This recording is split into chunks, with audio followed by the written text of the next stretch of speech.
Hoy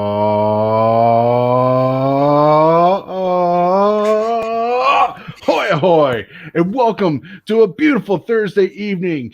It is me across the internet from the handsome one, handsome day and night. It is a time for a brand new episode of Ramble On About Movies, part of the Bajunkin Network. Woo! I'm gonna let you keep going. I love the coming in hot. I love all of it. Yeah, it makes me happy. It's a good day. Happy birthday, Nature Boy. Woo! Is it really, or are you just making that up? No, Ric Flair is 72 years young today. He's still styling and profiling. Speaking of styling and profiling, we do have a guest, so let's welcome James White. Hold on, I gotta unmute you. That was my bad. Okay, go on. No, that intro music got me pumped, man. I thought I was about to watch like a binge of Perfect Strangers. It was great. That was the plan. Yeah, that was kind of our goal from the beginning, where it was like, how do we make this sound as much like an 80s or 90s sitcom as we can? Yeah, so I love it. We were ahead of WandaVision. Yeah. Money, please. What's going on, Reef? Welcome. What's up, Reef? Yeah, Money Please we got Reef, we got Sean. I think we're tapping into a new market. I think this is one of the things we have going for our show that we haven't done a whole lot of, which is a bit of cross Pacific and Eastern times, because when you start everything at 10 p.m., not everyone can be there. So I'm happy we get people coming out. We're going to talk a bunch of movie news because there was a lot of stuff in the last week. It was funny because it wasn't quite as aggressive as the week before, to where it was like, I don't know if we'll have show notes. This was like literally our show ended, and the next day all this stuff started dropping. But we're going to go a little backwards just for posterity's sake, because it's a lot of fun. Hey, Mike, how's it going? Hello. So we'll start with the big one yesterday. Paramount Plus, we finally got a full scope idea of exactly what they're going to be bringing us. And I'm just going to go backwards through all of it, because I basically I told these guys, I'm like, I'm going to go through their Twitter feed and just kind of go as quickly as I can. And, we do deliver on our namesake. Clearly, Sean hasn't seen our show before. Hey, just like Stan Lee used to say, everyone's comic book could be their very first comic book. Every episode of Ramble On Movies could be somebody's first episode. So, damn it, we're going to give them the star treatment every time. Star treatment. Okay. Isn't that right, other Eric? Oh, you're blocking him today. It's I know. A little bit harder to see. There he is. No, it just looks like you have a Siamese twin, Double the air, double the fun. Movies. I don't know if that was clear or not. But movies. So I need to focus, and I'm bad at it. So I don't know who let me host this. Dan. Sorry, what? Oh, he's snapping in front of me. So, because this is going to be a long sentence. Paramount Plus is basically CBS All Access being rebranded. So if you start with sports, they're doing NFL, Masters, PGA Tour, March Madness. You're doing UEFA for all of the English language home for every UEFA match, including Champions League. Europa will be the home to NWSL, which is the Women's Soccer League. Inside the NFL, CBS News, Lie Detector, a new docu-series from the 48 Hours team. Okay, I read through this, and I'm still seeing new stuff. Aronofsky is doing a show called Black and Gold, a decades-long campaign for a 3-part docuseries. Okay. These are kind of hard to go through very quickly. Smithsonian series, Watergate, Infamous Part of U.S. History, MTV documentaries. Oh, I'm so professional. MTV documents. See how people fill out their W-2s. So I know Paramount also did an Epics deal, so they're dropping with 2,500 movies on the Paramount Plus. The big thing that I had to kind of find, and that everyone was talking about the news, was that Paramount Plus is going to be getting Paramount movies 45 days after they release to theaters, and that's going to include the likes of a movie called Infinite in May, Top Gun Maverick in June, Paw Patrol, Jackass 4 in September, A Quiet Place 2 in September, Snake Eyes, which is the new G.I. Joe film, Clifford the Big Red Dog in November, Mission Impossible 7 in late November. There's going to be new Paranormal Activity, a new Pet Cemetery. They're new versions. I think these might just be the reboots. Okay. There's going to be bringing new takes on favorite classics like Grease. So there's going to be a prequel called Rise of the Pink Ladies, a Flashdance drama series. Shows based on Love Story, The Italian Job, and Parallax View in development. A new, I think, Star Trek on Plus. They're doing some Star Trek, but it's not clear exactly what they're doing. Taylor Sheridan is doing, I think they're just saying he has stuff coming to the thing. These tweets are not exactly clear. They said something about Yellowstone. Yeah, but it just says from the creator of Yellowstone, which is Taylor Sheridan, who also wrote and directed Wind River and then wrote Sicario. And Hell or High Water. Yeah. And wrote Hell or High Water. Yeah. Criminal Minds, all 15 seasons are going to be on Paramount Plus. Waco is going to tackle more complicated from each season. There's going to be, looks like the creators, like, again, it's not clear, and this is kind of annoying. The creators of Waco are going to be doing a new anthology series called American Tragedy. Another big news was they're bringing back a revival of Frasier. They're bringing the Halo premiere is going to be on Paramount Plus. Saw that, yeah. Mm-hmm. There's going to be a new dark comedy starring Kate Beckinsale called Guilty Party. Chiwetel Ejiofor is going to be in The Man Who Fell to Earth from Alex Kurtzman and Jenny Lumet. There's going to be a original series called The Game, which is going to be a sitcom from BET offering a modern day look on Black culture through the prism of pro football. Comedy Central is going to Paramount Plus as well. Amy Schumer is going to have a new season of Inside Amy Schumer. They get these, as you can tell, they get a little bit clearer as I'm going on. Trevor Noah will star and produce in The Weekly Show with Trevor Noah, initial 6-episode series looking at stories across the societal landscape. MTV behind the music, which is different because it used to be VH1. Yeah. So that's interesting. Reno 911 will make its return as an exclusive search for QAnon. They're bringing back The Real World. I don't really care about that. Put the original cast too. Wow. Yeah. All those Gen Xers in one apartment. Everything like Comedy Central, everything from Nickelodeon is going to be on Paramount Plus. A new SpongeBob series, Camp Coral, SpongeBob's Under Years. There's going to be a brand new Rugrats with an updated animation style. Don't like that. That's freaky. Nope. There's going to be a Star Trek kids show called Star Trek Prodigy. Good for them. And then finally, the pricing was 2 tiers. Similar to Hulu, you have a $5 base with ads or a $10 premium. And it looks like the only content difference is it says more live CBS sports for the premium, CBS Network, news and live and local stations, and CBS Live TV. So it looks like you get access to the actual CBS as they're airing and maybe a little bit more sports. But that's kind of it. Like that. Even me trying to read through that in real time was a lot. What stood out, Eric? Anything in particular that you're like, because you commented a little, but was there anything that I didn't get to that you were? The expansion of the Avatar universe. Come on, guy. We're going to get more Avatar The Last Airbender, more Legend of Korra, including possibly more real movies from the actual creators being on this. That alone is going to get me to sign up. They're like opening studios, aren't they? Like, yeah, it's the Avatar studio. Yeah. Yep. So and that's the thing. Admittedly, I don't know about James, but I have not seen the show, the animated series. Mm-mm. But you have, Eric.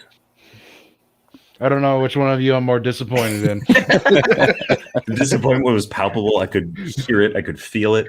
Hey, at least I've never seen the movie either. So I have a clean brain with it when it comes to Avatar.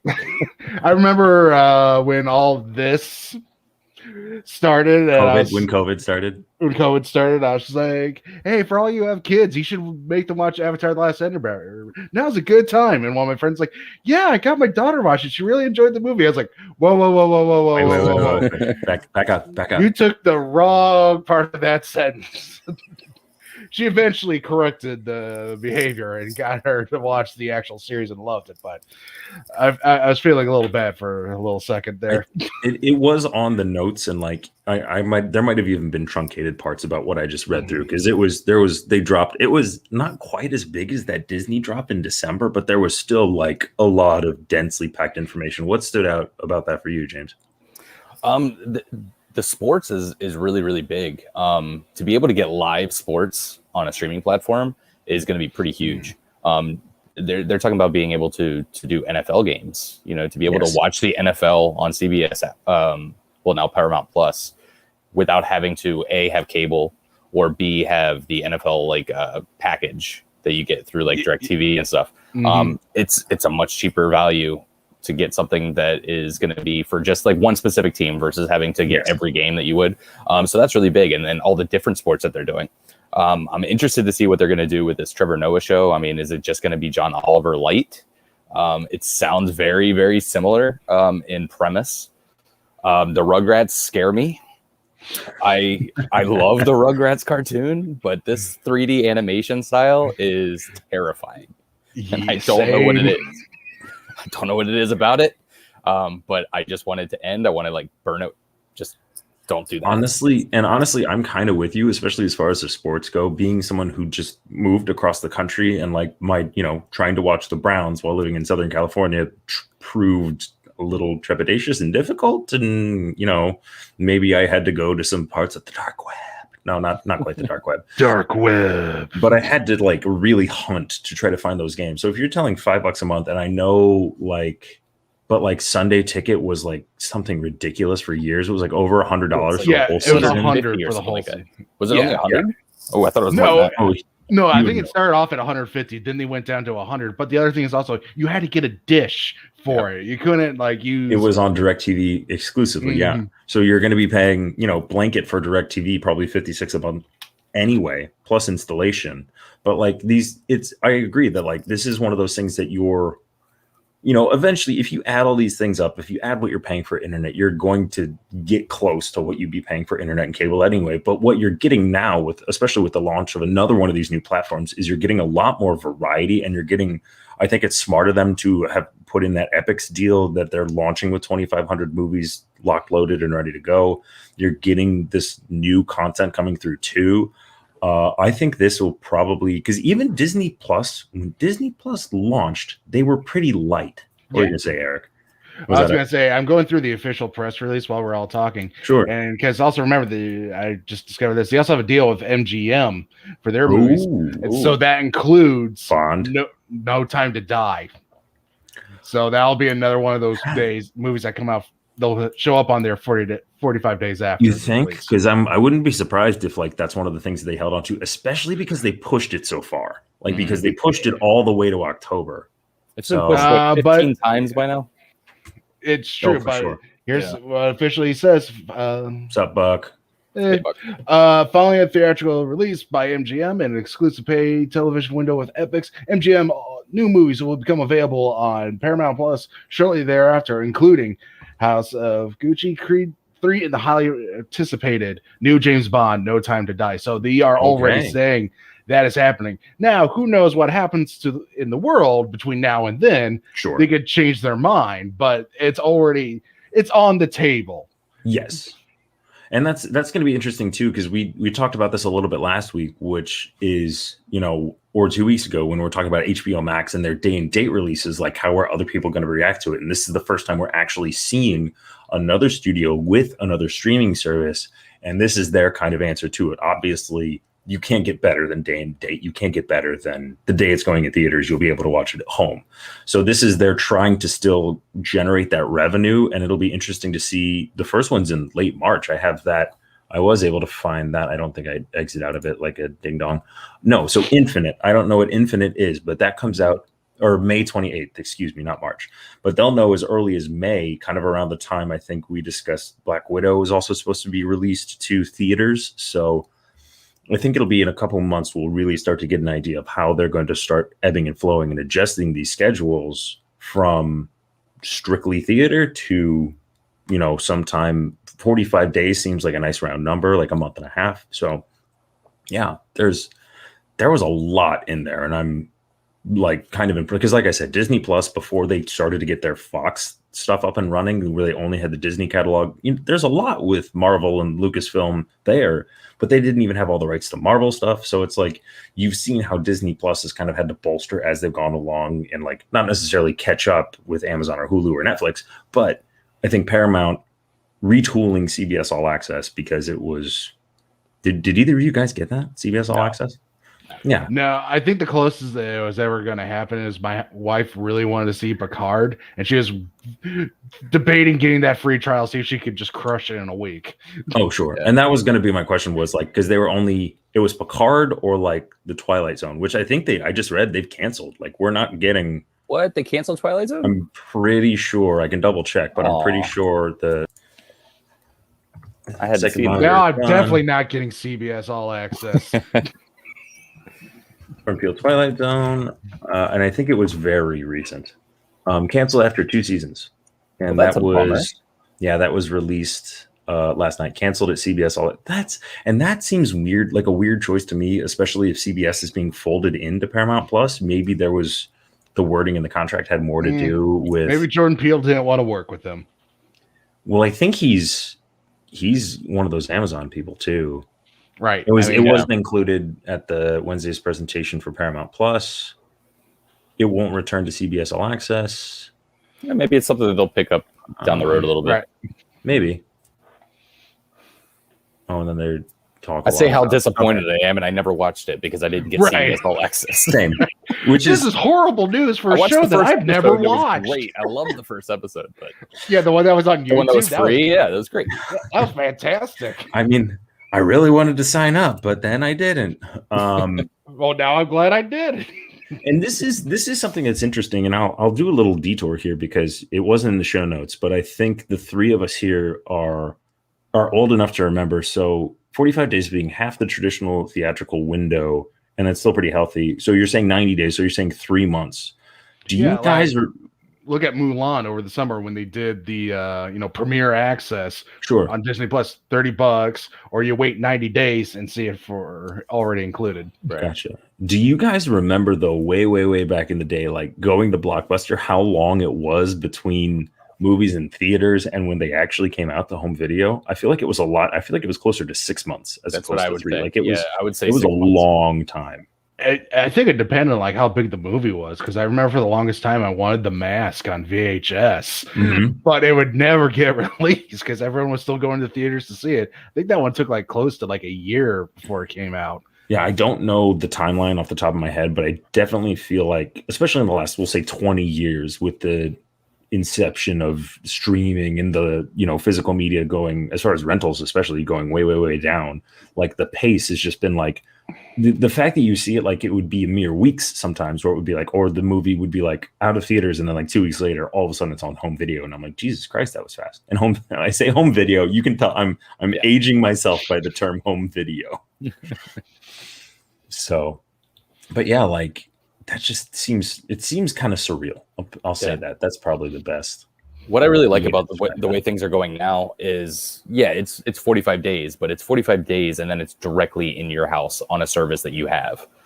It's not 6 months and then we have to go buy a tape or buy a DVD, and then you get to watch that over and over again. But you're paying, back in the day, it was like $30 for a cassette tape when they were first coming out. 40, even more than that when they first came out. They were like $70, $80, $100. But I mean, for $10 or even $5, you're getting all these movies that just were in the theaters. They're right there, accessible, and it's nice. I love what HBO is doing with the day and date, obviously. But I think this method and this mindset of doing it with a smaller exclusive window is going to be healthier to the theaters. And it's only 30 days. You got to wait. 45 days you have to wait if you want to, or if you want to go there day one and see it in the theater, by all means do that. I think in the same breath, it's going to be really interesting to see. We already are, I feel like and I hate saying this out loud, I feel like we're approaching the twilight of actual physical media. And it's going to be really interesting to see how everything's kind James, don't look behind you. Don't. Why do you think I'm stockpiling, man? Don't turn around. it's going to be interesting to see like just how this affects those things, because you're already getting less and less and less and less things. You're getting so many things released directly to streaming, and then like it's so much more rare to see something like Stranger Things, where it had such a huge following that then they went backwards and they released physical media for it. So it's going to be interesting to see if you get any of these tentpole releases, like where that line goes. Like clearly you'll see 4Ks of Mission Impossible and James Bond and like Fast and the Furious 9 whenever that comes out. Like you'll see certain releases of things, but like I'd say maybe even something like a Mortal Kombat, like something that's going to be like, we're going to get to a lot more like announcements for projects that have been announced that are all going direct to streaming. And it's going to be interesting to see like if any of these, because for a while it was just Netflix. Netflix was the only big player putting out content. But now like Amazon's really up their game. Hulu's up their game. Clearly we just saw a huge dump from Disney and Paramount. So I feel like it's going to be a lot less for series. And if we're going to get physical media from some of these things, it'll be some of those bigger tentpole movies, which are now, I mean, the term tentpole had to do with blockbusters, but when blockbusters are going right to like directly to streaming, like I will tell you, there's one that's coming out that I'm unhappy about, but I'm sure they'll put it on physical media. I think Eric knows what I'm talking about, probably by the look on my face. It rhymes with Schmeider Mutt. Oh. Why is this a hard thing? I was trying to do a bit and you lost it. Snyder Cut. Oh, because I choose not to think about it, so therefore it doesn't exist in my mind. It's like the fourth Indiana Jones movie. Well, yeah. What do you mean? You're talking about Young Indiana Jones Chronicles? That was a that is a that's canon. Yeah, that's canon. That's canon. There was a lot. So James, there was for a long time that was a running joke that Crystal Skull never existed as a film, and we had a movie fights knockoff that we did for years, and I lost a round, but I considered it a moral victory because I basically made Eric admit that movie was a thing because that's how he had to argue against me. Hey, does that recording still exist? I don't think it does, so therefore it never happened. It exists on my hard drive. I can find it. I'm not going to. I thought I took care of that before you left. I'm not going Columbus. To, and this is Reef. This is a good point. And when you talk about that, like you then run into it'll happen tonight. Literally, we're going to have that issue tonight, and people will crash servers trying to watch WandaVision. And this is the thing that like how much bandwidth is actually there. Then you get into a whole bunch of like net neutrality and stuff like that. And like I remember one of my bosses telling me he preloaded. It might have been Grand Theft Auto 5 or like, and I know people did it with Cyberpunk, even though Cyberpunk had so many issues. It was fun.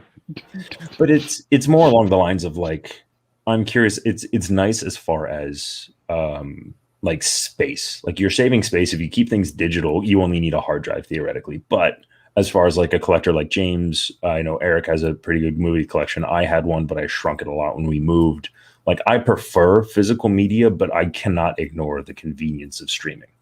Yeah, the problem that I'm having with digital is I love the convenience of digital. So whenever I have a movie, I always get it both copies when possible. So I'll get something that has the physical with the DVD and the digital code. But you're seeing a lot of these issues starting to pop up with it's basically just a rental when you get a digital movie. Those studios are renting you that movie for a period of time, and they can take it away anytime they want to. And I just had that issue when I went to watch Logan a couple weeks ago. I bought that brand new. I had a digital code. I used the digital code, and it's not in my digital library all of a sudden. Oh, weird. So, I don't know what happened. What was the what do you have your digital library on? What's the service? I use Vudu, but then it's connected with Movies Anywhere and same. I was just curious because I haven't again those apps as well, but I tend to not even think about them because I'm always scrolling through streaming stuff. Yeah, well, and another thing to think about, like companies like Vudu and stuff like that, those digital copies are only as good as long as they're still in business. If they're not in business, you lose it all. Yep. Because I remember there's a lot of movies that you can't find even that are digital. There's a lot of movies that don't have a digital footprint, and you have a physical copy or you have nothing. And one of those movies that just got brought up over the holidays is I wanted to watch Dutch, great Ed O'Neill movie. I love that movie. Fantastic. You can't buy it digitally, and the DVD is out of print. It's not on Blu-ray, so it's like one of those movies that's impossible to find right now. So if anybody has a copy of Dutch, I would like it. I mean, yeah, because that's one of these other horrible things where it's like some movies will get lost. If they weren't popular enough or infamous enough, they aren't going to survive this new frontier that we're in, which is, I mean, yeah, I understand some movies. I get that, but yeah, like Dutch. Very correct. Yeah, not available. We couldn't find it on any streaming services. Also, for those of you who don't have it, I can't. Not available to rent anywhere either. Yeah, I can't recommend this app more. Everyone should get the app Just Watch. Just Watch, because love it. Yep, it's so good. You can just search anywhere and it'll tell you if something is available to stream or not. Yeah, but I mean, because that's the other thing too, is like sometimes movies will switch these streaming services without you even thinking about it. Like Nice Guys was on HBO Max when they first launched it, and then all of a sudden it just ended up on Hulu for some reason. Yeah, and that's the thing too. I think to kind of wrap up this conversation, I think that's the thing that we're going to see now is so many of these streaming services are paying that A-list high caliber talent because they want to pull. What's up, Brandy? Hey, Brandy. They want to pull people into those streams, but you won't see. So the big like movies that we see, like Nice Guys is a perfect example. It will hop around from stream to stream because they weren't even necessarily, when the contracts were being formed, they weren't thinking about where it was going to wind up. So you have all these streaming services that are releasing movies specifically to their services because they will be anchored there more or less forever. So they're going to be, it's one of those things where we're now going to get an explosion of content from all these different streaming services. So just, it's an interesting time. Like for a while, like that's why the Friends, like the rights to Friends going for $500 million is just sickening. And it's, yeah. So it won't be on Netflix. It's going to be on HBO Max just because somebody paid a lot of money for it. Hooray. The rights issues back and forth with that and The Office and all these people complaining about it. And it's like, go buy the box set. It's like $50. That's going to be cheaper in the long run to get the box set. It will, especially if you're like some of those. And I remember like the madness, especially for those two series, for The Office and for Friends, is like you spend, if you are watching it that much, if you're only watching that on a loop, you would basically, it would be like what, not three, but it would probably be about a year of you saving your money, and it's like it's paid for itself. Like, and that's why I actually have two, thank you Eric for this, but I have two different community on two different physical media. I have the DVDs, and then Eric was kind enough to buy me the Blu-rays, and so I will treasure those forever because I'll be able to watch it whenever I want. Absolutely. Let's move on. I expect you to be buried with that Blu-ray. Both of them. Any piece of human beings paraphernalia that I have, I will gladly be buried with. This is something that came out very late. I don't know if I showed it to you guys in the show note. It was in our main chat though. So West Side Story star Rachel Zegler joins Shazam 2, Fury of the Gods. Shazam. And now I haven't seen her in anything, but Max was really excited about it, so I definitely wanted to mention this. And she will play a key role being kept under wraps. And that's literally all it says. So I know for excitement purposes, I don't know if this is something where it's like, hooray, huzzah. I know I read this story and I was kind of nonplussed because I'm not familiar with her work. I really enjoyed Shazam, but I just don't know. Have you guys seen her in anything? I know West Side Story is supposed to be, it's Spielberg doing West Side Story, so everyone here is going to watch it for sure. Yeah, I would love to lie to you and say, oh yeah, no, this is great casting. I have no idea who she is. So this could be, hey, get that diamond in the rough. Get her before she becomes something big. This is a good question. One of you guys might know top of your head. Little Giants or Angels in the Outfield if they're Fox properties. Angel in the Outfield, I know, is Disney. That's Disney. Okay. I think Little Giants was Fox. I was going to say Little Giants is one of those ones I haven't seen in years. Oh, it's so good. Well, yes, I agree. The annexation of Puerto Rico. Yeah. That's a great line. It makes me really happy. Anyway, but the news for... I don't know her either. If I remember correctly, she was kind of an unknown when she got the West Side Story. If it's the actress I'm thinking of, somebody kind I of believe so. Yeah, somebody was pulled Yeah. from obscurity for West Side Story is her first film credit, and the second one's going to be Shazam: Fury of the Gods. Wow. Yeah, so she's brand new, but that's a hell of a resume to have right away. Right. Yeah. I mean, she's that's 19. Awful. She has a career that most people would kill for. Yes. Good for her. Yeah. So your first movie is Spielberg, and your second one's DCEU, or what's left of it. Wow. Okay. I'm just stoked for that movie in general, though. For West Side Story or Shazam? Well, Shazam. Yeah. Shazam. Yeah, I love Zachary Levi in that role, and I thought that movie is just so fun. He was perfect. Like, especially that's still my favorite DC film so far. Yeah, me too. Whatever their universe, whatever they're calling it, but yeah, I just loved how that all came together. Especially going back and like for someone who this show was right up my alley, and I've been in quarantine. I've been watching a lot of Chuck, and I think I'm up to season 4, and it's like that show is very much my vibe. I love action comedies, and he's the anchor of that show. He is like, bless you, Eric.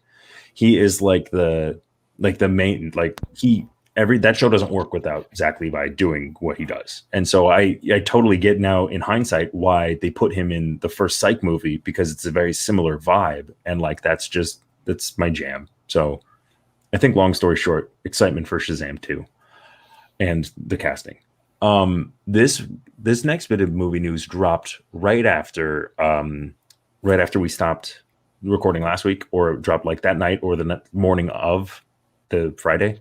This news excites me so much I can't English well. So that impossible.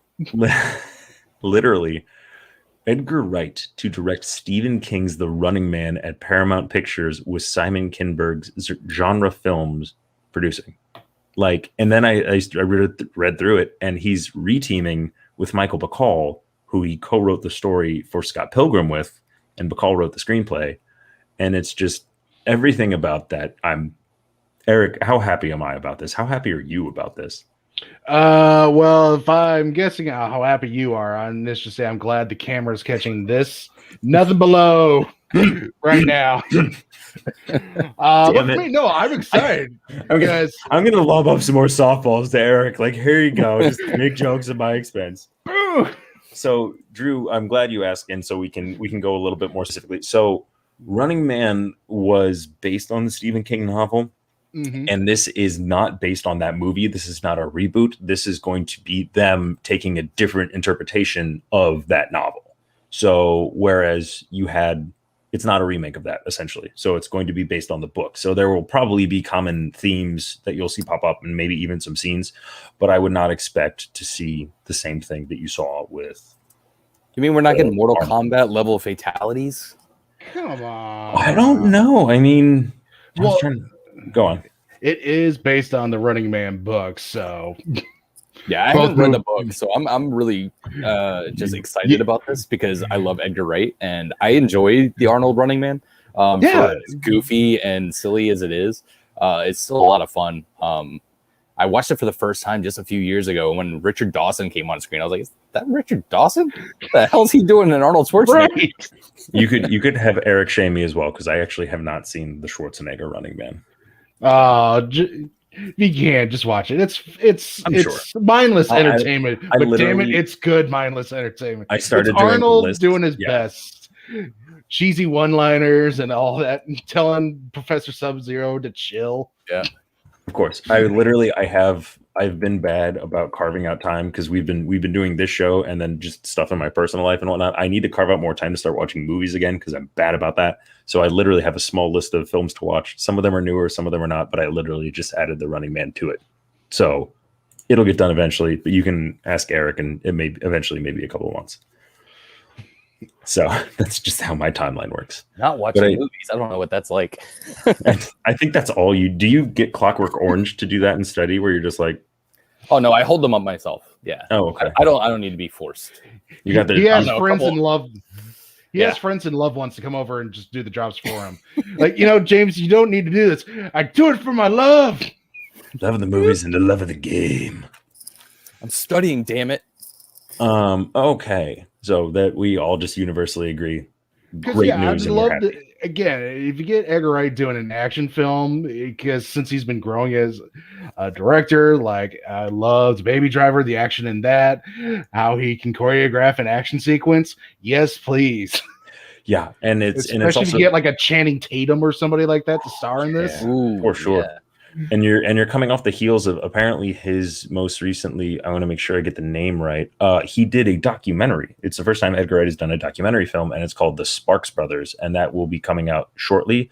But then his next release, Edgar Wright's, is called Last Night in Soho, which is it says it's Jane Goldman's scripted adaptation of the novel The Chain at Universal. So he's got a full plate, which I'm happy about, because the more Edgar Wright, the better, as far as I'm concerned. Agreed. And then yes, I'm aware. And then actually, I could do what Star Drew said, because I haven't seen RoboCop either. So Wait, which RoboCop? either. Okay, all right, yeah. Well, first I want to make sure you're watching the good one. So The first one, right, Paul Verhoeven. correct. Like if you see Samuel L. Jackson in your RoboCop, stop, turn it off. Wait, you weren't a fan of the new one? Who was RoboCop in the new one? Do you know? James? Joel, what's his name? He was Joel Edgerton? Joel Edgerton? no, Or are he you was talking- in Suicide Squad. Joel Kinnaman? Oh, yeah. We're No, I haven't we're seen the helping new you one. study. We're Yeah. helping you study too, James. That's what we're doing here. We're doing movie news and then just random bullshit that we talk about. Yeah, man. So next bit of movie news. Yeah, we're going what Star to- Drew just said in the chat. Don't watch it. Okay, well, if you say so, I eventually I may watch it. We'll see. It won't be a priority. We'll put it. It's not going on the list. That's the best I can tell you. So next bit of movie news is DC Universe's new Supergirl is from The Young and the Restless, and her name is Sasha Cale or Callie. I'm not sure how to pronounce her last name. Calle. And her debut will be in the Flash movie, which is, I think they're saying it's shooting right now. And I know nothing about her. She's a daytime Emmy nominated actress, but you can go online and you can watch Andy Muschietti telling her she has the part over Zoom, and it's the joy she experiences hearing that is really, really, really sweet and like a nice positive thing. And I think that's what he wanted to do. So it's like they said they auditioned over 420 people for this role. Wow. So it's a lot. Are either one of you guys familiar with her work, or you just kind of hear the story like I do? Yeah. Okay. No, I just thought that video was like probably one of the most purest things I've watched so far this year. And it was just so nice, so genuine. Like I even love the parts like, "Can you fly?" She's like all confused about what he's trying to talk about. And then he just holds up the costumes like, "Because you're about to." It's very sweet, and it's just one of those things we wanted to make sure we highlighted, because it's there's some nice representation going on here. As for white dudes with facial hair on the internet, there's really nice representation for Supergirl. Not the only Latinx actor or actress getting cast. They announced the Blue Beetle movie, which is going to be the first Latino superhero. I did not see that. I think I might be able to find it real quick. Yeah, they announced that's going to happen. They haven't announced who the lead is, but they have announced that it's Blue Beetle is going to be the first Latin superhero. 2 days ago, good pull. Not named Zorro. Angel Manuel Soto is signed on to direct Blue Beetle and bringing the studio's first Latinx superhero movie closer to life. Yeah. Oh, okay. And so he wrote Miss Bala, which is a movie I remember seeing the previews for, but I never actually saw. I remember seeing those trailers at a movie theater. They were like, seemed like years ago. Didn't those trailers feel like they were in front of movies for like 6 months? I feel like every movie I saw for a long time had Miss Bala in front of it, and I'm like, I would watch this movie. It looks good. And then I learned Bala means bullet. And then it came and went. Yes, it did. So that's cool too, and I didn't even know about that. So that's awesome. More representation. Let's do it. Dig it. Next little bit of movie news. And this was another one of those stories that dropped like around the same time as the Edgar Wright one, and it was Kerry Washington and Charlize Theron joined Paul Feig in Netflix movie School for Good and Evil. This literally sounds like this whole story and the premise of this movie sounds like you took like ideas and you did a Mad Libs or a word salad and you threw them all together, and I'm still really excited for it. Like Paul Feig, if you haven't seen the versatility of that, watch A Simple Favor, and I think that guy could pull off anything right now, especially as far as female driven properties go. It's weird to say that a white guy is doing that, but it's a really well done movie, and especially Henry Golding in that, how he plays with all three of them. It's such a good movie. But so the plot of this is based on the New York Times bestselling book from Soman Chahani. I think it's Chahani. It's spelled Chain Annie, and it follows best friends Sophia and Agatha, students at the titular School for Good and Evil, where boys and girls are trained to be fairy tale heroes and villains. With her princess ambition, Sophie knows she'll be picked for the School of Good and join ranks of past students like Cinderella and Snow White. Meanwhile, Agatha, with her grim aesthetic and wicked cat, seems a natural fit for the villains for good or for the School of Evil. And then when the girls find their fortunes reversed, so they're going in each other's place, their friendship will be put to the test. So that's a big old long log line for that. And then what you're getting is Kerry Washington will be the Dean of Good, and Charlize Theron will be Lady Lasso, the Dean for the School of Evil, which I think, love that casting. So thoughts on everything I just said? Sign me up. Yeah. I like it. I like it. I wish Charlize Theron would be, the head of the good school, because I don't want her to be like, oh, look, I'm just going to do my Snow White and the Huntsman character again. But I mean, it's Charlize Theron. She's a good enough actress to change it up. No, so I don't know if these were the same, but yes, it was. I think it's live action as far as this goes, Drew. And then it's just everything about it. So you went Huntsman. I thought you were going to go Fast and the Furious for Charlize being evil. She's not evil. Well, I mean, her most evil role is Bombshell, though. Yeah. Sure. That's a more layered performance, though, than just a straight up villain, though. I was going to say the real villain, Charlize Theron, in those Fast and the Furious movies is whoever decided to let her have those dreads. Talking to you, somebody. I don't know. I think it was her assistant who said, you know what you should do? You should do dreadlocks. Charlie just walks into the trailer one day. Have you ever seen Angelina Jolie in the late 90s? Yeah, I want that look. But like Bleacher, even was it Gone in 60 Seconds or was it something else? I can't remember. Yeah, Gone in 60 Seconds. Yeah. Okay. I mean, sure. Regardless, I'm just everything about that movie too. Like those were two stories that I heard, and I was just like, I can get behind both of these very quickly, very easily. I really like the idea of this film. It almost feels like Percy Jackson meets Wicked. Like it's kind of got that feel to it for me, just from reading it. Say, it feels like, what was that Tim Burton movie? Miss Peregrine. Yes. So I thought my brain went to Miss Peregrine School for Peculiar Children and a little bit Harry Potter, because you're getting a heavy school element in there as well. And that's why I kind of said it was like the Mad Libs. It was like they kind of stirred everything together. And then I'm wondering, I don't know top of my head whether or not they were Disney IPs, but they say it was like Cinderella and Snow White. So it was very much like they seem like it would be kind of plugged into Disney, but since it's going to Netflix, I doubt it, and they'll probably change that. Well, they're public domain properties. Yeah. Anyone can say Snow White, Cinderella. But now if they're just like, oh, and Cinderella had these magical mice who sang, and a fairy godmother who does her song, that's when they'll get sued. Right. So the next bit of news I want to bring up is funny because it was it's here and it's gone, which was Big Hero 6 characters coming into the MCU. So literally it was announced 3 days ago in an exclusive from the Disney Insider. I'm not sure if I'm pronouncing that correctly. But it was like, we've exclusively learned they'll make their live action debut in the MCU. And then Variety reported like literally the next day, like they're not making their debut in the MCU from Disney themselves, from Walt Disney, from Disney Pictures Animation. So I was about to say Walt Disney got from his cryo sleep to say, this ain't happening. They put a mic next to him and they're like, hey, Walt, can you just say no for us real quick? And that was fine.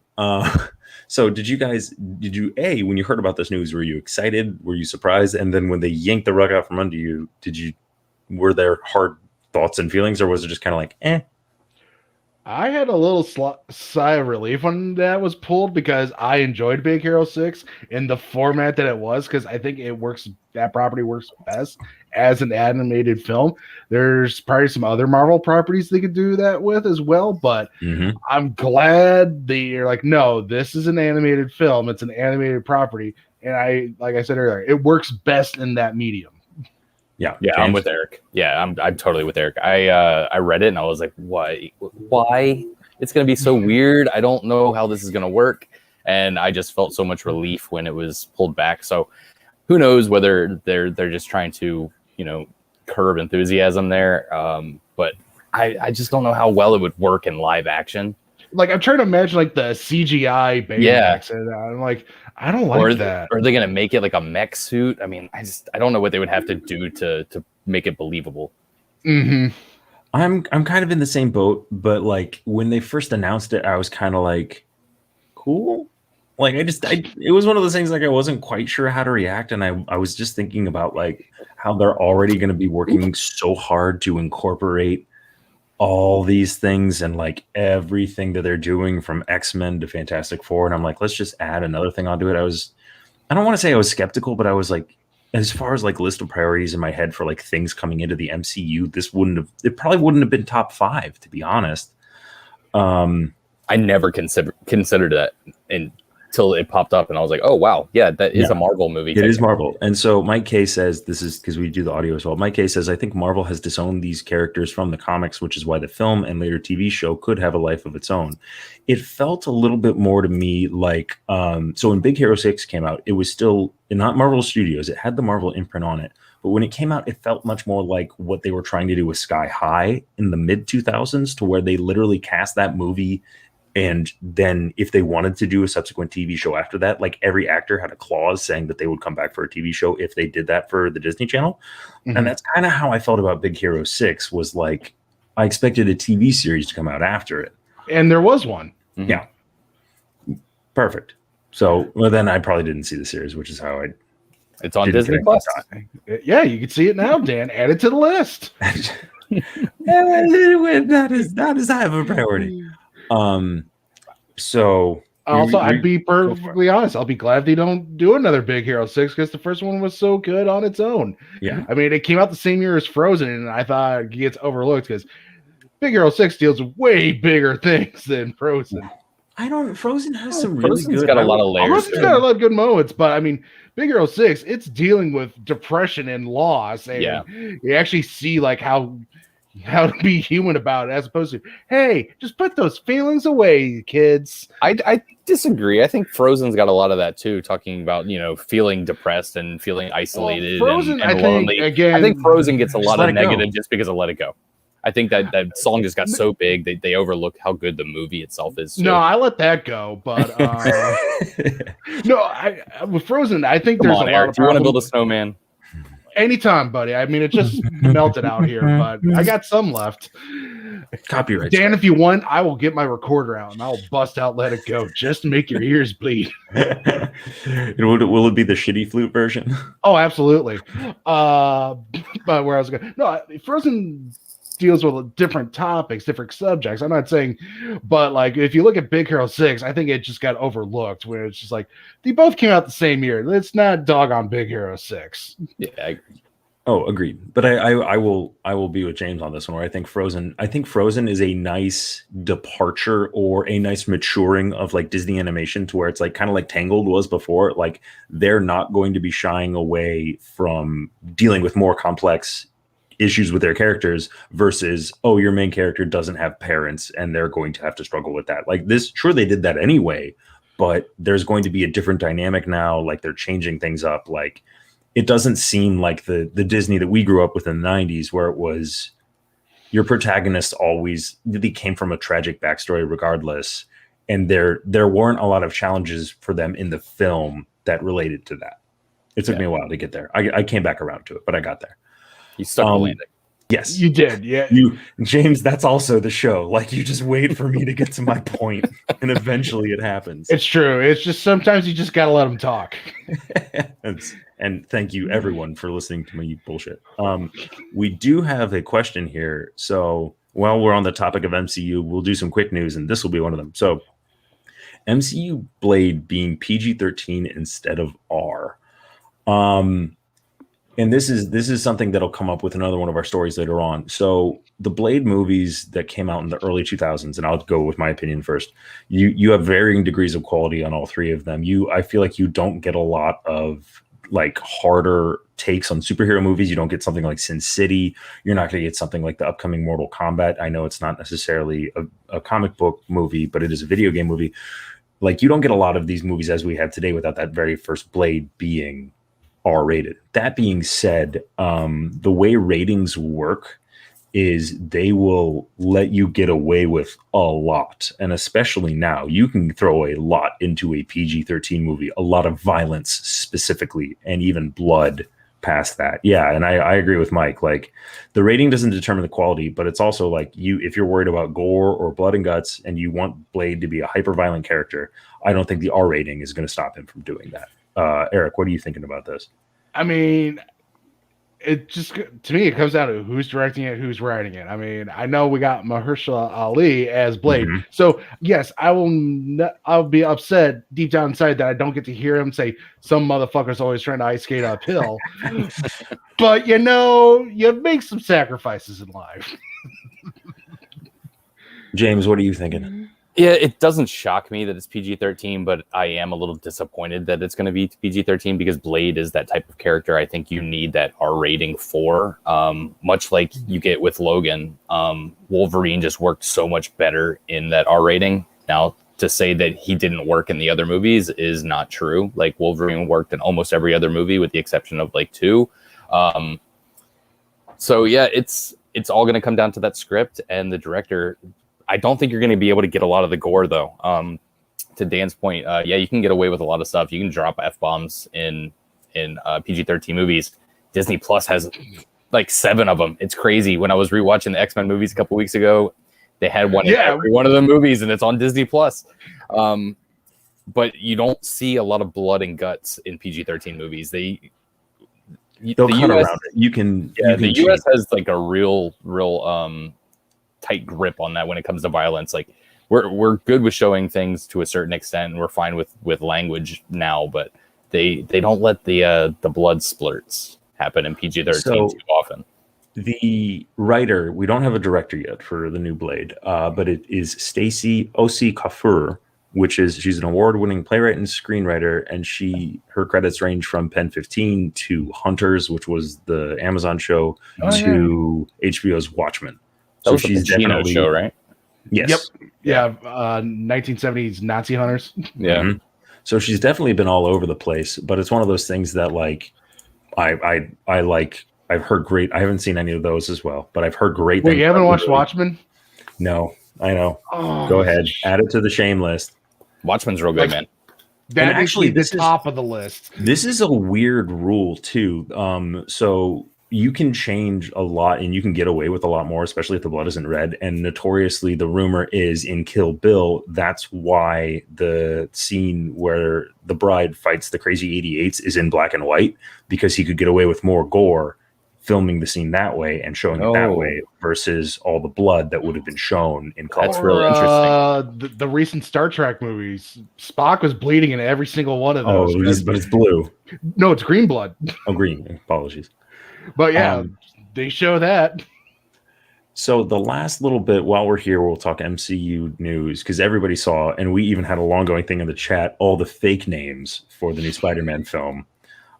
Anything with home in it, we're doing Home Sweet Home, Home on the Range, Homeward Bound, both movies. Homeward Bound, The Incredible Journey.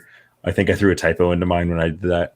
And then we did finally hear we are getting Spider-Man No Way Home, which sounds to me like a confirmation that he's lost in the multiverse. Is there any other way to interpret that? Nope. No, okay, there's definitely going to be there's going to be other interpretations of that, but I definitely think that's where they're going with it. Mm-hmm. To quote Agent Wu, I think that's an oversimplification of the events. I'm okay with it. We can do deep dives all we want, but I think. What does anyone know? I could look it up. I should, because I'm right here. When exactly No Way Home is being released? Christmas. December. Christmas, December. Yeah, Yep. it's like mid-December, like the 16th, 20th. Only in Ooh. theaters. Oh, as of right now, because it's also an MCU one. Sony. So Yeah, it is Sony. it's part of it. It's also one of those things where apparently the article I just found that I clicked on, his contract is up after this. No Way Home. So that kid is going to get paid. Mm-hmm. So good for you, Tom Holland. And we also get Cherries coming to Apple TV real soon, which was the Russo brothers indie movie made with him, where he's a veteran and a heroin addict and a bank robber. And I auditioned twice for that movie, didn't get either one. Rump. So when I'm hearing you say it's a massive bomb and you hate everything about it, we know you're not taking it personally. I'm not bitter at all. And I'm over here like slurring my words. Why did you put me in it? I could have been the ambulance guy. But also at the same time, Dan's favorite MCU movie is the one that he got a post-credit scene in, and that's Winter Soldier. No, deleted scene, but close. Not quite post-credits. And you can see me blurry for about 3 frames. And you have no way to prove that was me except for the pay stub, which I don't know if I still have. Anyway, as far as Spider-Man and that title, everyone, like, clearly we're not going to, like, there's not a whole lot to talk about there, but like, did it ring that bell? Did it scratch that itch for you guys? Well, no, I'm excited to see this movie. I mean, I have my own theory on how I think this movie's going to work out. I guess you want me to say it now. Okay, Sure. So after the events of Spider-Man Far From Home, where it's revealed that Peter Parker is Spider-Man. Possible spoiler warning. Right, possible spoiler for a 2 years old movie. 2 years old movie and a movie coming out this year. If I predict it. If you predict it, it's possible spoiler warning. Possible spoiler warning here, folks. What I think is going to happen is Peter Parker goes sees Matt Murdock to be like, hey, I need a lawyer. I need to prove that I'm not Spider-Man. And Mac's going to give him the legal advice of, as long as you can have you and Spider-Man in the same room at the same time, that will prove that you are not Spider-Man. So he goes sees Doctor Strange. And I don't think Doctor Strange is just going to do it for him. He's like, whatever, you're a kid. I got more important things to do. Wanda's losing her mind out in New Jersey. So Spider-Man steals one of Strange's books, and then he creates the Rift, which brings out, your Toby, your Andrew Garfield, and you bring everything out that way. I like it. I like that prediction. The only thing I might tweak is he doesn't get it from Strange, is like he somehow gets his hand on what they used for Endgame, and he tries to go in that way in different timelines. Although I think that might just be time travel. You might not be able to go timelines that way. Well, and also it has been revealed that Strange is going to be in this movie. So apparently Strange is just going to be everywhere from here on out. It's true. So we'll see how it goes. Hands and everything now. Yeah, he's in my next podcast. It's weird. Sweet. Are we bringing back that segment? So your new podcast partner is going to be Doctor Strange. So no. It's the new podcast I'm doing where me and Doctor Strange talk about the Detroit Lions, where he has no idea what I'm talking about, and then he tells me about all the people whose lives he saved when he was a doctor, and he keeps talking about his hands and how they used to be perfect. These hands were strong hands. Yep. We've been doing this too long because we know exactly where we're going. Moving on because I can. But yeah, so that's my shot for Spider-Man. Yes. No Way Home. I mean, to be fair, you were, I want to say, like 90% right about Captain Marvel. Yep. So we'll see if. And I was 100% right on Chris. Well, 90% right on Ghost Chris Pine. Yeah, Chris Pine. He was technically corporeal, so I just wanted to use the word corporeal because wasn't it your word of the day dictionary word? No, but it should have. It's just fun to say, corporeal. So, next little bit of movie news is David Fincher and Michael Fassbender to team for assassin drama The Killer. Also, coming back is Andrew Kevin Walker, who wrote 7 Fight Club and The Game. So it's like an old relationship that Fincher has had. So, and it was another. This is another Netflix one where it's you're going to get Fassbender and you're going to get Fincher. And it's going straight to Netflix. So. Some of these things I'll read and then I'm just like, yeah. And this is another one of them. Because I'm realizing as we go on where it's like I love the topics and the conversations we bring up, but it's never like in an effort to spread more positivity, we're not doing as much shitting on things as we used to earlier on in earlier iterations of the show. Where would you put? So I haven't seen. This is another theme for the show. I haven't. Did you guys both saw Mank? Yep. How do you feel about more recent Fincher versus like what I just started talking about? I'm going to take this in a different direction because clearly we all like David Fincher and we all like Michael Fassbender. So I want to go a little bit more interesting. So you bring up Gone Girl, you bring up Mank. What are you saying as far as this? Do you think we'll get more of an old school vibe because we're getting more of an old school team up, or do you think we're going to be getting some different things a la Mindhunter or Mank? Either one of you guys. You can go first, James. I liked Mank, but it doesn't feel like a Fincher movie. Okay. So I think this may be him trying to go back to his roots a little bit with, bringing him back, the writer from Seven and all that. But I mean, Fincher is one of my favorite directors. Like I love his aesthetic style. I love his use of just tone and colors. Lack of color for the most part. But it's so interesting to see him teaming up with Fassbender, because Fassbender is one of those actors that it doesn't matter what movie he's in, what role you give him, he elevates everything he's given.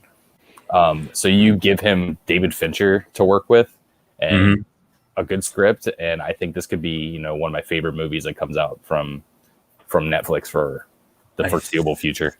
I think they might say, I think they're trying to get it to start filming. Yeah, moving fast, and they're trying to start filming in September. So they're trying to do a quick turnaround. So it wouldn't surprise me if a movie like this you would see sometime mid to late next year. Yeah, just inject it into my veins right now. Just I'm so excited for this. Like Seven is one of my favorite movies of all time. I was going to inject that depression and like those fucked up images you can't get out of your head. Like, I want to see all of it. Yeah. Other thoughts, Eric? What do you think? Do you think this is going to be more old school or more new school? I mean, Fincher can do what Fincher wants. I'm not going to complain. I mean, yeah, there's a lot of his movies that I don't love as much as critics. I've never hated a David Fincher film. Let me put it to you that way. I've never been like, this movie stinks and demanded my money back or anything like that. Like Mank, I enjoyed it. I didn't have a problem with his direction in it. I wish he was making like an LA noir movie instead of Mank. But I think this is kind of like Fincher, going a little bit back into his safe zone. I would say more like the girl with the dragon tattoo, maybe in terms of like a spy thriller hunter kind of thing. So, but you get Fassbender in there, and you have his old writing partner coming back. Yes, sign me up. Yes. Yeah, just yes. I will crash the Netflix servers to try to watch it early. That is a lie. I love my sleep. It's not WandaVision for you. Okay, so we're finding where that line is. No. I will go to bed, but I'll get up early for WandaVision. You get up early and you stay off of social media because you've learned lessons over the years. I have. Okay, so next little bit of movie news. Like I said, a lot of this news was just announcing of new projects. This one is Steven Soderbergh to direct a movie called Kimmy, starring Zoe Kravitz. And so Soderbergh he was directing this for New Line, who is now under the HBO Max umbrella. And so it is the log line for this movie is the film will center on an agoraphobic tech worker played by Kravitz, who discovers recorded evidence of a violent crime during an ordinary data stream review and tries reporting it up the chain of command at her company. Met with resistance and bureaucracy, she realized that in order to get involved, she will have to do the thing she fears the most, leave her apartment. So this is going to be interesting, especially from Soderbergh. And it says it was written by David Koepp, who the name sounds familiar. I couldn't pull what he's done before. But Soderbergh has a 3-year overall deal with HBO Max. And there's another movie coming out called No Sudden Move, and it's a crime thriller starring Don Cheadle, Benicio del Toro, David Harbour, John Hamm, Ray Liotta, Kieran Culkin, Brendan Fraser, Noah Jupe. And that I read that and I was like, I want to see that movie too. Mm-hmm. And then there's going to be a Soderbergh comedy drama called Let Them All Talk, starring Meryl Streep. So he's busy doing a lot of things for HBO Max and making some things that I really want to see. So I'm happy to read this kind of news for Zoe Kravitz, and I'll go first about this because High Fidelity, a lot of people talked about as a really, really well done show, and then they canceled it after one season on Hulu. So it's kind of nice that she's getting a quick turnaround. She was already announced as Catwoman in the new Batman, so we're going to see her there. And so this sounds like, especially given how offbeat some of Soderbergh's film could be, It's going to be interesting to see the tone that they pick for this, or the stone that they pick for this movie. I was hoping Eric would get that joke. And no, I did. Did you not see my? Oh, that one's for Maxwell. Style and tone, trademark Maxwell Haddad on Ramble On About Movies. So because he'll go, you get all kinds of different stuff with Soderbergh. Like pretty much every movie, he's very successful about doing a new or a different tone, and it's like as cool and as slick as all the Ocean's movies were. Then you get something that's like kind of more offbeat with a Logan Lucky, but you can still tell it's a Soderbergh movie. Or then you get like the hardcore Contagion, where it's like this is a drama, but there's like really a lot of stakes in there. So, what do you guys think about like his slate coming up, more or less? I mean, Soderbergh has always just loves being a jack of all trades. He just loves, putting his hands into all these different pies. But I'm really excited about this Kimmy one. I really like that premise. It reminds me of an old John Travolta movie called Blowout. James, I'm not sure if you've watched it or heard of it. I've heard of it. You know I haven't watched it, but go on. Yeah, well, basic summary of that one is he's a sound editor for like a B-list horror movie, and then he's doing the sound engineering, and he hears a scream that he thinks is someone actually being murdered. So then he has to go through and investigate that murder himself. That sounds fascinating. You said it was Travolta? It was early 80s. I'm gonna look it up right now just because it's you were right. Blowout.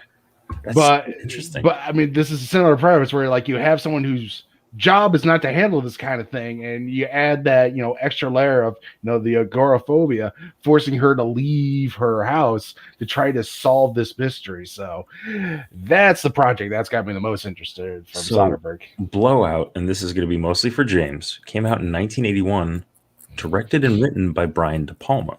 Yeah.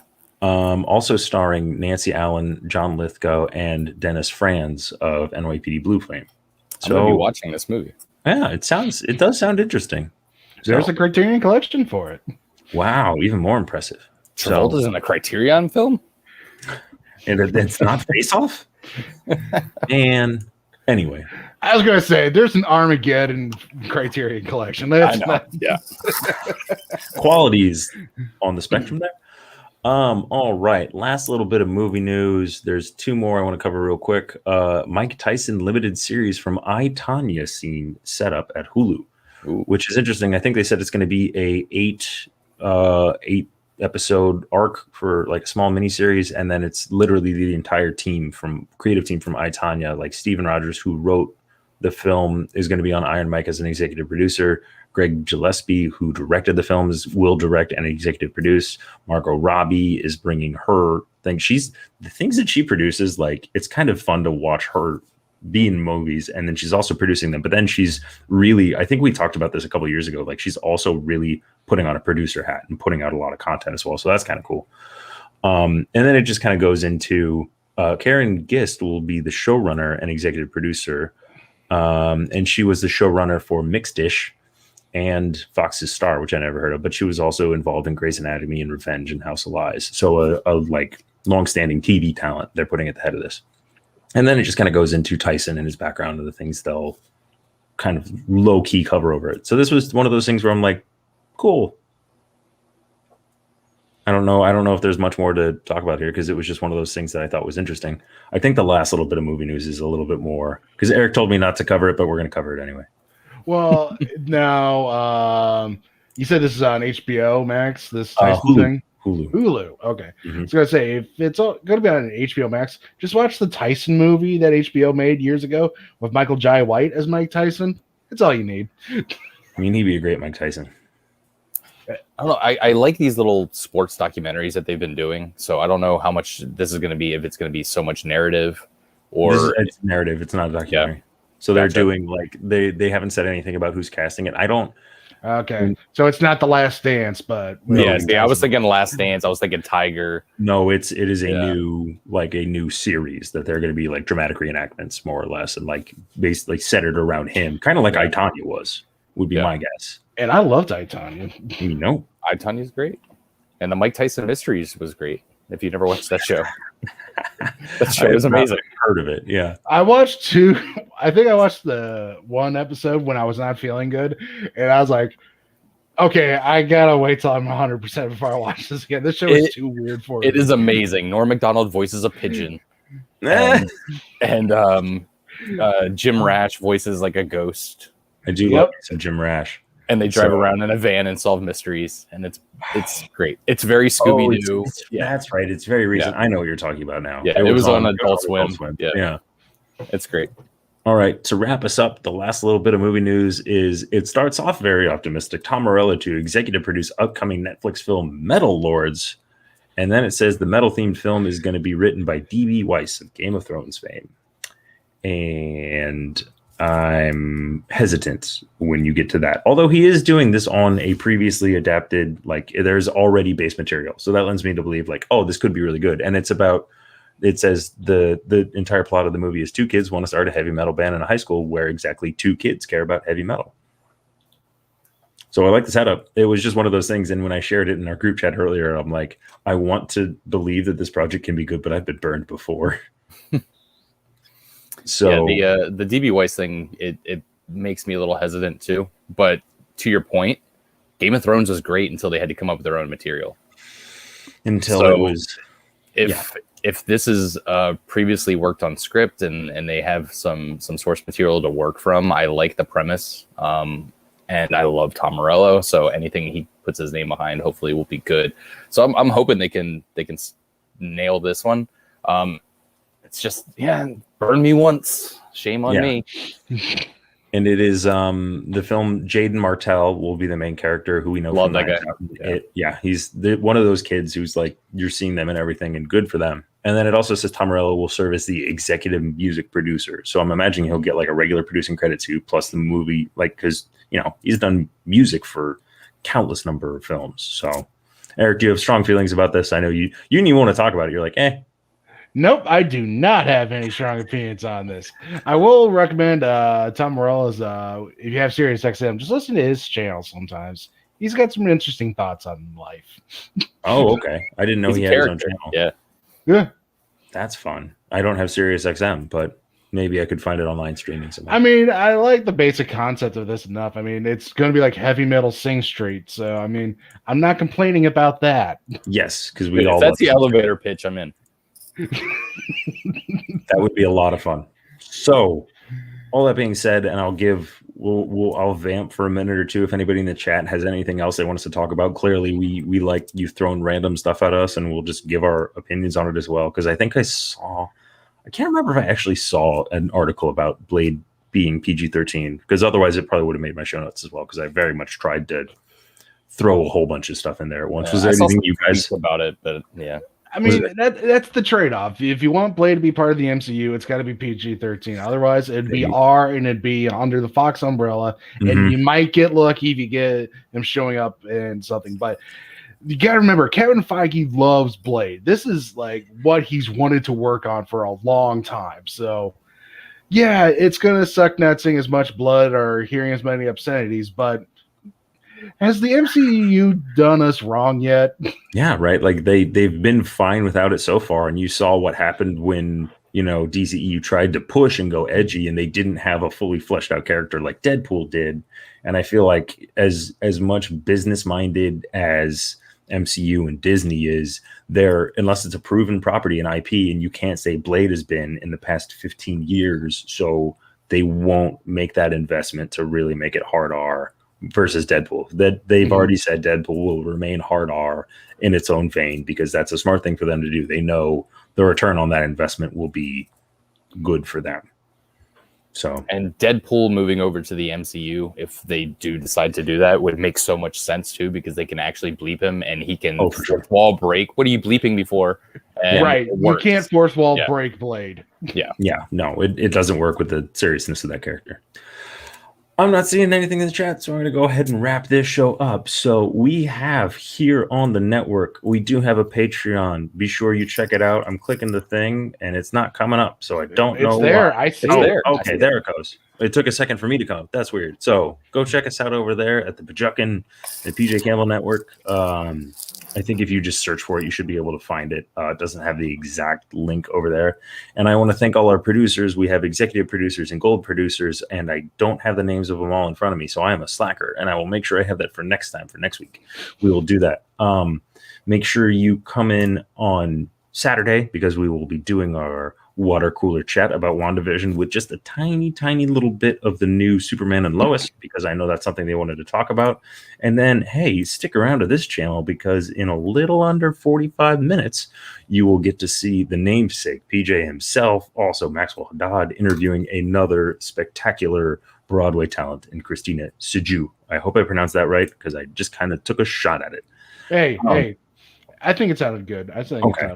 I mean, it could have been pronounced wrong, but at least like I elocuted right. Well, that's all I got. Fake it till you make it. Exactly. It wasn't corporeal. Elocuted was his word of the day. Nailed it. Figured you out, Dan. No, it's more or less that I'm a callback. I love it. It's more or less that I try to say fancy words so nobody realizes what a doofus I really am. So I just pepper them in every now and again. That being said, James, where can people find you and what do you have going on? Plug some stuff. Yeah, you can find me popping up here on the Pajikin, and you can find me on Twitter, not on Instagram, but I'm there, and on Letterboxd, logging every movie that I ever watch. And it's at Gator24, G4TOR24, and season 8 of the Schmodown just started up. Corruption, baby. You can find me competing this season for Corruption, Shannon Barney, the best faction in the league. Check us out. Go buy your merch. It's going to be a fun season. All of the above. All right, I'm going to drop you out, and Eric and I are going to wrap up here. Thanks, buddy. Thank you, guys. Thank you, sir. So, we somehow keep stumbling through this. I feel like this is an ongoing thing. I shouldn't be surprised after 3 or 4 years that this works somewhat-ish. Hey. Enough. Hey. It ain't broke. Don't fix it. Hey. Sure, why not? You patch the tire, but you keep going. We're patching it, and it's like sealing really well somehow. So, Eric, where do people find you? You can find me on Twitter at handsome_cheese. Much like James, I'm on Instagram, but I don't do anything on there. I just did it so no one steals my identity on there. I did it. I'm in kind of a similar boat. Yep. You can find me here on the Bajunkin every Thursday night. I'm going to make sure to make water cooler this week because I regret not making it last week. We had a lot of fun. Max and I, we stretched out an hour and 15 minutes of just the two of us on that show. I could have spent 20 minutes just talking about that not the post-credit scene, but the thing before that. The mid-credits or the song? The song. That song is an absolute banger. Yep. Such a banger. And then obviously the video we talked about earlier. And that was a lot of fun too. The music, you can literally look up the music theory for WandaVision, which is a lot of fun as well. Anyway, you can find me here occasionally on this show all the time, and then at Ohhi Dan Nye, OHHI Dan Nye. That's my name. And thank you very much, everybody, for tuning in, and we will see you next time. Bye bye. Anchors away. Bye bye. Ramble on.